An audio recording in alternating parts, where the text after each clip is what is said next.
got Howard Wheatley, who's going to be telling us about his escapades, experiences during World War II. Once again, I'm not going to tell you a lot about Howard. You're going to work it out yourselves as he talks.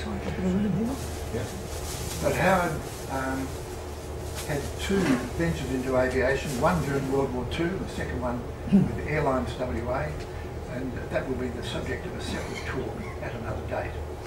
And so I'm waiting to hear that one because I've taken a deep and serious interest in Charlie Snook, who was the man who set Airlines WA up. Well, good afternoon, ladies and gentlemen. I think I begin the story early in the 1940s. That's only, what, about 73 years ago. Well, that was the year I was married, and at the time I was an NCO in the 16th Battalion Cameron Highlanders, and my commanding officer was one Dr. Arnold Bunteen. He was the headmaster of my old school, Vale, and he had me in the so-called intelligence section of the battalion. I think he knew I was going to ask him for a discharge, so a difficult interview followed that, and he knew that I wanted to join the RAAF and become a pilot. He must have known I was very determined about it because he eventually agreed, but very reluctantly. In 1942, I was admitted into the 25-course Empire Air Training Scheme and sent to Clontarf and then Pearce. I think Clontarf was mainly to go and clean up the place. It was a bit of a mess when we got there through some habitation before us. But when we went to Pearce, of course, we were able to get some idea of what service life was going to be for us for the next period in our life.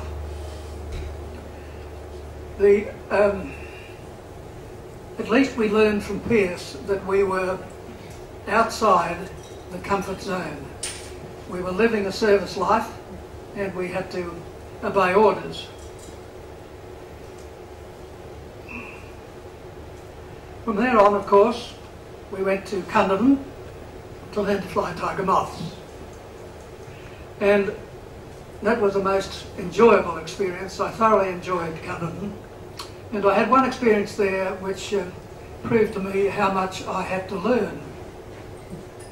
Towards the end of our course, we were instructed to do a cross-country from Cunderdin, fly for half an hour north, turn south and fly back to Cunderdin. Well, that sounded all very easy, no problems there, except when I did just that and returned to what I thought would be Cunderdin, there was no Cunderdin there. There was only an East-West Railway and a farmer on his tractor working his field. So I thought, well, I better do something about this, and quickly. So I landed beside the tractor, called the guy over, he came over, and I told him, quite frankly, I was lost. He knew I was from Cunderdin, that was pretty obvious. And he said, well, it's Tamman over to the west and it's Cunderdin over to the east. So you're halfway between the two. So I thanked him and flew off and landed back at Cunderdin. And to me that was the end of a successful cross-country exercise. I had a lot more to learn. After Cunderdin, it was Geraldton. Geraldton was, of course, the next move from singles into twin-engine aircraft, Avro Ansons. And the Ansons were very vulnerable at this stage because the Japanese were coming down from the north very quickly. Singapore had fallen and Broome had been bombed, and it was obvious that we weren't going to get it our own way altogether. But at least we learned to fly a far bigger and better aircraft in the Avro Anson.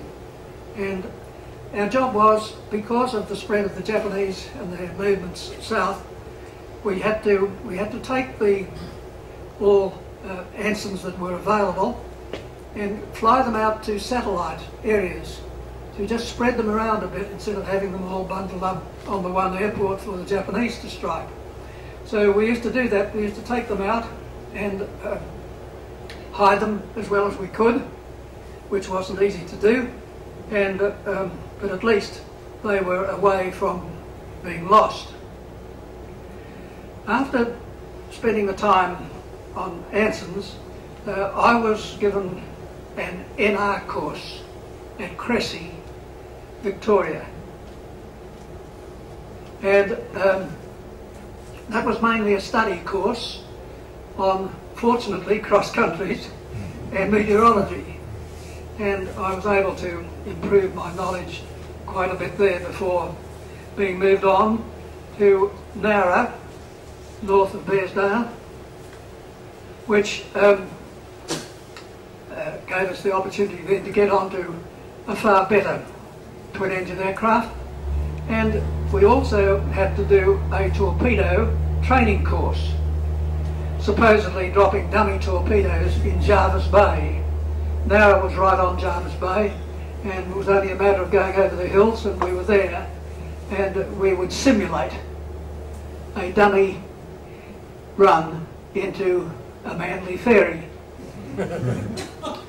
None of us were successful in sinking the Manly ferry, but the officer in charge of the exercise was on the ferry, and he would give us instructions as to what to do and when to do them.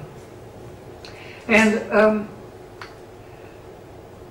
on one of these exercises, I waxed a little too enthusiastic, and whilst doing a left turn, and I had someone on my right, we were actually doing the exercise in pairs, I banked to the left, and I dipped the port prop in the water of Jervis Bay, which wasn't a good idea. Completely wrecked a perfectly good Pratt & Whitney engine, and didn't make a very good job of the three-bladed propeller either. I managed to feather what was left of the prop, struggled over the hills on one engine, and managed, strangely enough, the best landing I ever made in a Beaufort, which was a bit unusual for me because I had trouble with Beauforts, putting them down on 3 points. But I managed it on this occasion, and it was probably just as well, because the commanding officer, who was back at base, not out on the ferry, he had been alerted and watched us come in, and strangely, I never had to account for my poor judgment over the bay. I didn't even have a reprimand, which was fine. I probably deserved it, but I didn't get it.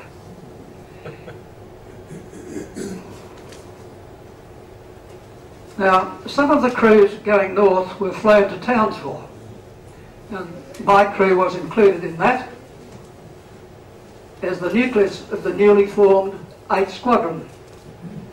We were allocated Beauforts, and we flew them to Vivagani Airstrip on Goodenough Island, north of Milne Bay. Yeah, that's it. And that's the crew that I had during the time up there. When Goodenough Island, I should explain, was a unique island in that it is very small, but has an 8,000-foot mountain beside the airstrip, so you're trying to put an awful lot into a very small space. However, it was a lovely island, and I quite enjoyed the time I was there, with the exception that our first job, of course, was to erect our tent and dig a nearby slit trench. The Japanese used to come over at night, from Vale probably, in their Betty bombers, and I'm afraid their visits ruined many a good night's sleep. However, we managed to get some leisure. We enjoyed the sun when it was out. Of course, it did a lot of raining there, not in the afternoon particularly. And we also had a swimming pool there, which was just a natural rocky pool, which was ideal for swimming. So, what from enjoying the sun and swimming, that was about all we did when we weren't flying. It, at this stage, had become fairly evident from both 6, 8 and 100 Squadron, who were operating Beauforts, that it had a problem. Many were going out on missions, but were not returning. There was no indication as to what was going wrong. Wasn't enemy action, as far as we knew, wasn't weather, but something was interfering with the Beaufort. Fortunately, one Wing Commander Charles Lermont, who happened to be flying in the Darwin area, suddenly found that his Beaufort was in a steep dive. He didn't have enough strength to handle it. He got on the radio, and as it went down, he accounted for what was going on and told those on the ground exactly what was happening. The fact that it was a steep dive, he couldn't hold it, and it eventually just went into the ocean. That, of course, alerted the designers and the manufacturers of the Beauforts, and they had a good look at it, and they found that the bolt holding the tab was not strong enough to secure it. And if that bolt gave way, the actuator tab went up to the full position, depressed the elevator, and the aircraft went into its steep dive. So we can thank Wing Commander Lermont for having saved many lives. From then on, the Beauforts were coming home, and we were rid of that problem. Now, our first CO that we had great faith in torpedoes and had us on night training exercise without lights.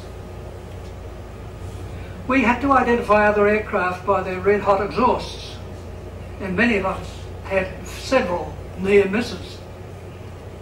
It was very dangerous. It was more dangerous than fighting the war. During the day we had sweeps for Japanese shipping without success, but improved our low-flying techniques for night operations to keep out of range of radar. Generally we hunted in pairs at night, riding the ocean swell, but at a safe height. One of the things that I never really got to understand was, on approaching Vale, getting close to Simpson Harbour usually, at a very low level, I would be accompanied by a Zero fighter, a Japanese Zero, would formate on the right hand side and just fly with me until we got really close to the harbour. Then he would make one pass, fire off a few shots, which didn't seem to have much effect, and disappear. I just had the feeling that he was trying to tell me something. Well, you're going into Simpson Harbour, but you're not going to get it all your own way. But we received no real harm from that. It was just one of those things that happened that was perhaps a little difficult to understand and explain. At last we had a report from, it was an intelligence report, that a Japanese cruiser was moored in Vale Harbour, and we were assigned to hopefully put a torpedo into it. I'll just explain to those of you who won't know about this perhaps. The torpedo dropping is somewhat like bombing, except that the pilot, not the navigator, had the control box and needs to fly very steady, 200 feet, estimate the range to the target, allowing enough run for the fish to arm itself, and then release it not armed. It would arm itself on the run up to the target if you gave it enough room. We spotted the target off the Beehives, which was a small group of islands in the harbour, lined it up and let it go. Searchlights had picked us up, and as we neared the cruiser, their gunners let us have it. The white hot traces seemed to be coming straight into the aircraft, But they couldn't have been because there were no direct hits. We had blinds fitted in the aircraft so that we could put the blinds down and limit the effect of the searchlights, because you couldn't see at all once you were in the searchlight zone. And not only did you have to fly the instrument panel, you had to believe it. Because if you didn't believe it, you'd probably end your life. The strange thing about this, and many of you will have experienced this too, that your material senses will tell you that something is happening. That you're left wing low, or you're climbing, or you're diving. Whereas the actual fact is, as pictured on the instrument panel. And the thing is, you believe the instrument panel. You completely ignore your material senses. And that's what you've got to do if you want to live. Now, after a drop, because at the speed of the aircraft, you have to fly over the bow or the stern of the ship. We had a fortunate escape, and not knowing whether we had had any success. An intelligence report the next day was to the effect that a damaged cruiser was being towed north of New Britain, but whether we spoiled their tow in Vale or not will never be known. This was the only torpedo we were able to drop, because 3 nights later, with the AOC, Air Commodore Hewitt, on board, we made an observation flight over Vale at 12,000 feet in searchlights, observing bomb blasts of 6 and 100 squadrons, and saw an explosion in the harbour at low level. One, Squadron Leader Price, was at that time carrying out a torpedo attack in the harbour and failed to return. His aircraft may have been the explosion. I should also explain that the anti-aircraft guns at Vale were synchronised by radar with the apex of the cone of searchlights. So if you were flying in that apex, the ACAC shells were exploding uncomfortably close. And that's where we were that night. The AOC was in a bit of a panic and ordered me to get the hell out of it. I was tempted to remind him who was in charge of the aircraft and who was the one to make the decision to go home. But I remembered that discretion was the better part of valour, and in any case, I had no desire to battle it out with those crazy anti-aircraft gunners on the ground. My crazy exit with maximum bank, screaming dive and gut-wrenching pull-out must have left him in no doubt who was in control of the aircraft, and there were no further orders on the return to base. A very quiet trip home, and I wasn't awarded a DFC. Wonder why. I think he left us the next day and was probably glad to get back to the serenity of his office. We now come to another area, Wheatley. About this time, our torpedo-based commanding officer left us, much to the relief of many of us, and a news commanding officer, Wing Commander Nicol, arrived, who was a wonderful man, and that was the last of torpedo missions. We went on to high and mid-level bombing night and low-level strafing by day. On one night mission to Simpson Harbour, I failed to get the newly installed additional fuel tank operating when testing it on leaving Vivagani. But as we had plenty of fuel for a normal flight, I continued. On the way home we got lost in a violent storm which stayed with us for a long time. And as we had no visibility, we couldn't see or find Vivagani, which incidentally, as I said before, has an 8,000 foot mountain not far from the airstrip. So we kept flying blind until the storm abated and we had a clear sky and full moon. Ended up a lovely night, until now.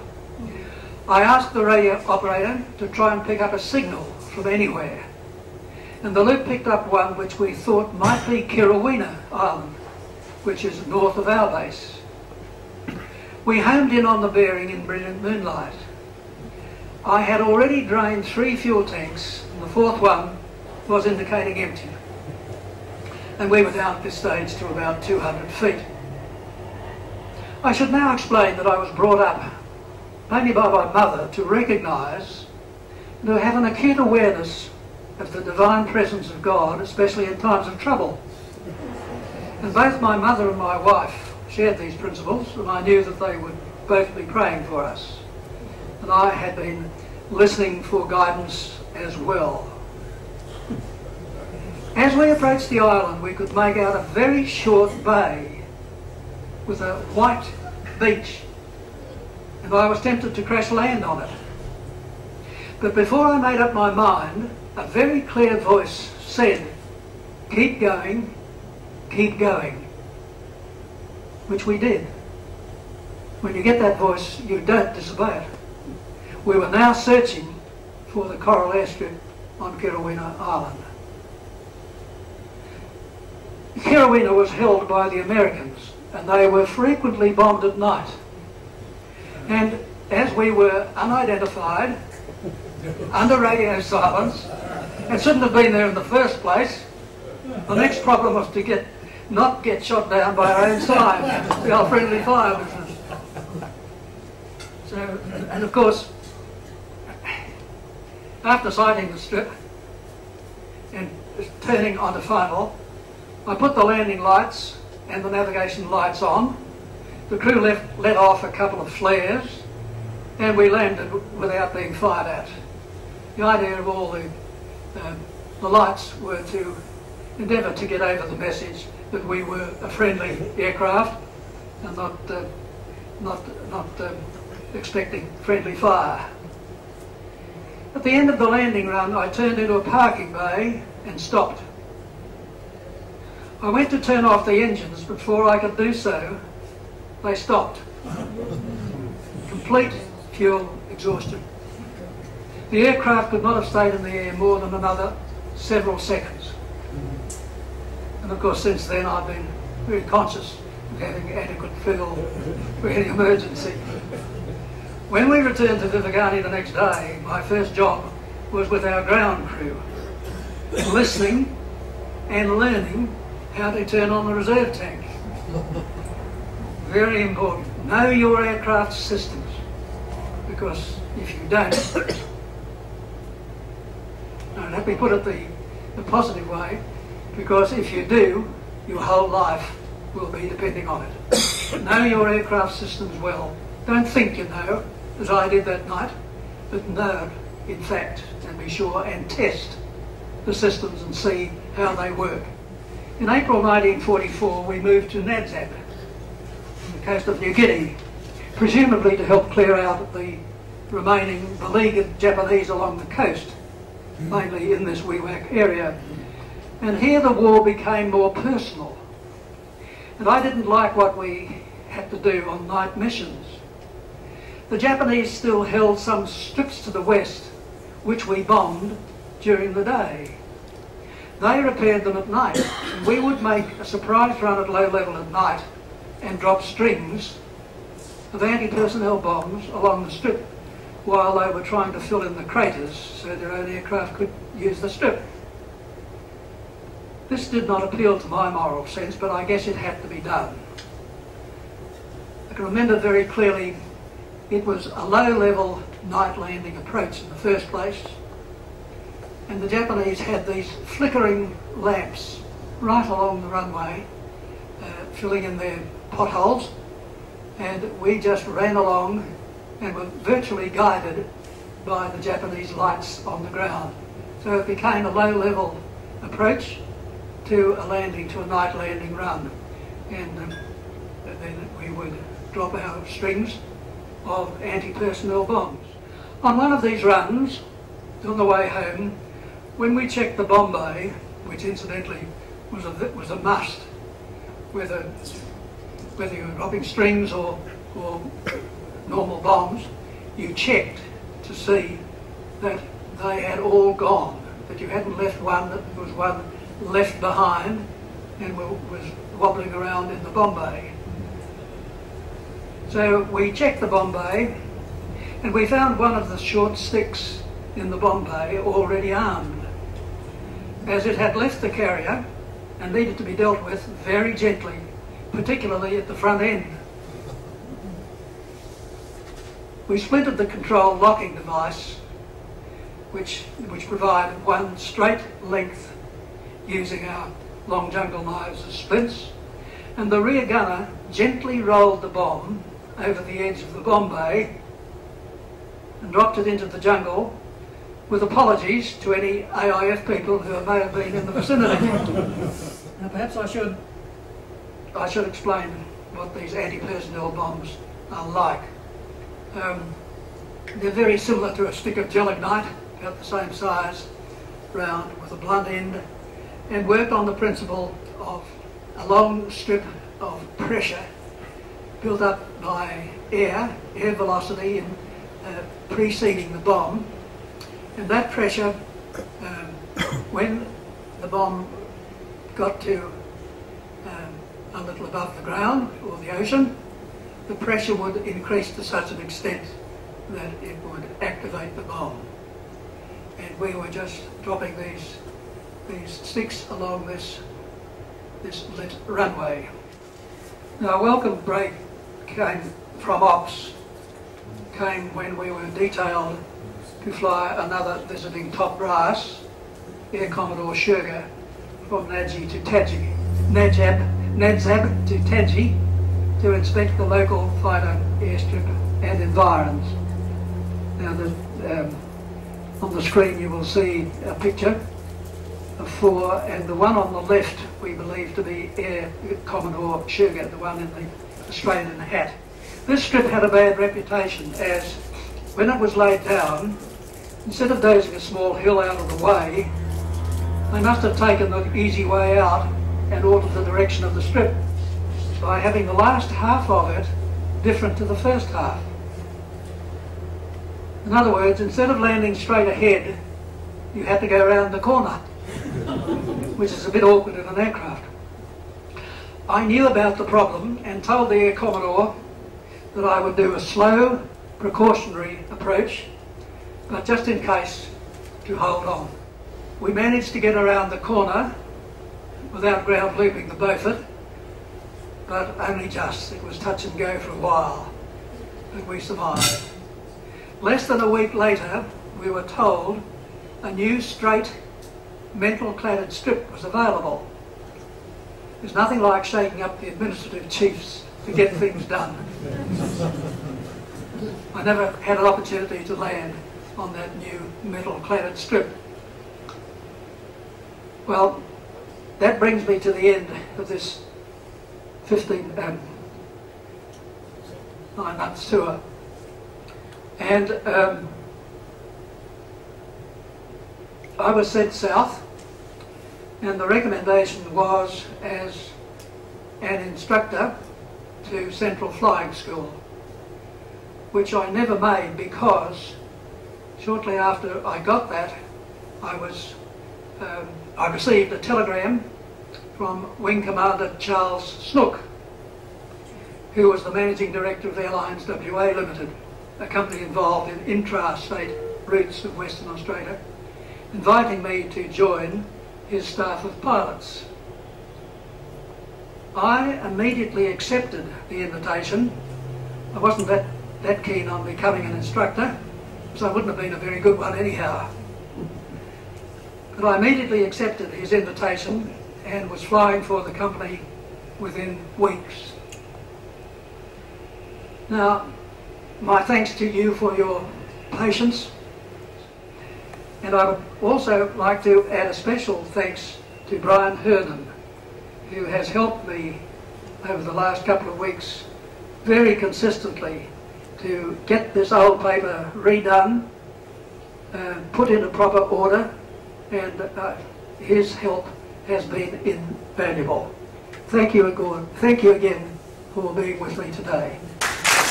Are there any questions for Howard? Howard, how long were you flying with WA Airlines? I only had a short full-time experience with them. I flew for them for 15 months as full-time, but then I was a chartered accountant before I left. So I was invited to join a firm, which I did, but I flew for them part-time, did charters, paper dropping runs, Rottnest Island run, and I did that for several years until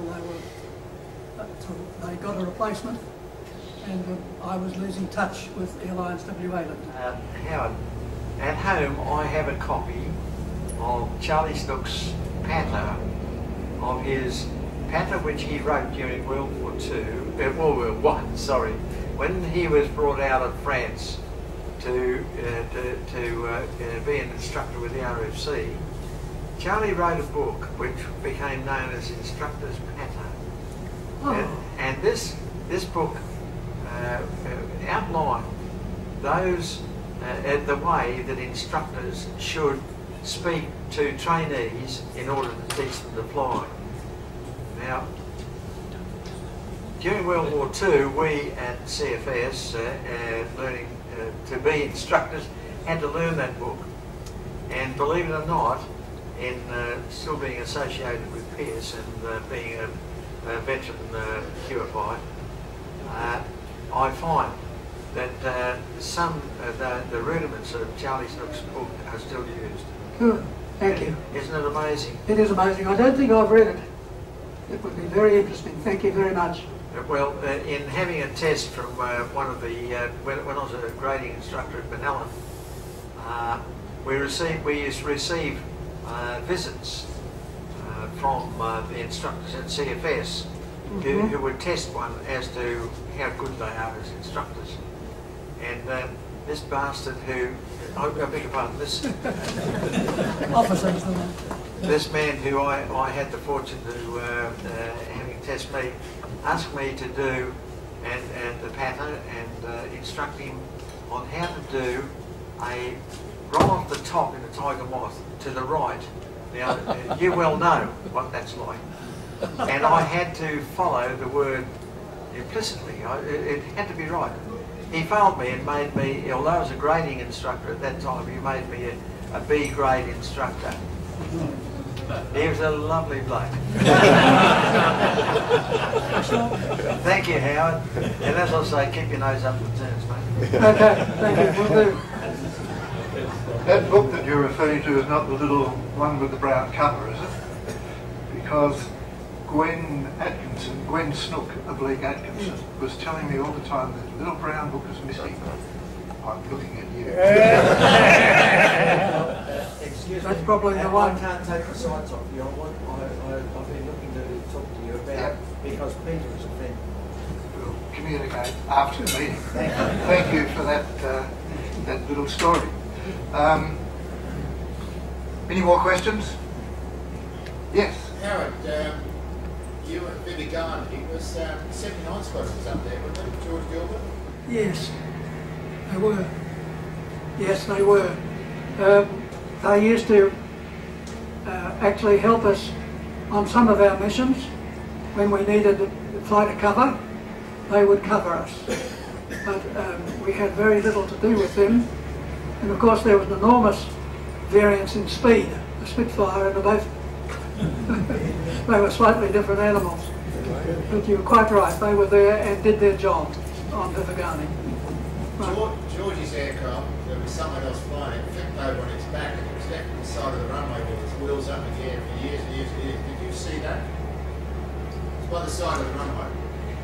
I probably did, but I don't remember it. There were a lot of aircraft left on the side of strips in New Guinea and north of New Guinea. And it's hard to remember which ones were right side up and wrong side up and what they were. Thank you. I've had time flying in and out of Hoskyn Strip in New Britain. Right. Upon my first landing in there, I noticed that there were 3 aeroplanes in the scrum on the end of the strip, Right. and I found that they were the wrecks of 3 Betty bombers. Is that right? Yes, and the Japanese were the people who organised the strip at Hoskins along from Vale. Right. And at times since, my grandson is a pilot, and in flying around these areas, he rang me from Sydney one day and said, "Hey Pop," he said, "what do you reckon I found?" And I said, "Where?" He said, "On a strip called Hoskins." He said, in New Britain. I said, "Yeah, I know. The hulks of 3 Japanese Betty bombers." And all he said to me was, "Oh, you bastard, you've been there before." Yes. They were very obvious at night, hence the need to use our slit trench, which wasn't the most comfortable spot to hide in, especially at night. If it had been raining during the afternoon, you had a wet carpet. But it certainly saved a lot of lives. I don't think they achieved a direct hit on our camp, but a lot of the bombs went very, very close. And we were very pleased to have a wet slit trench.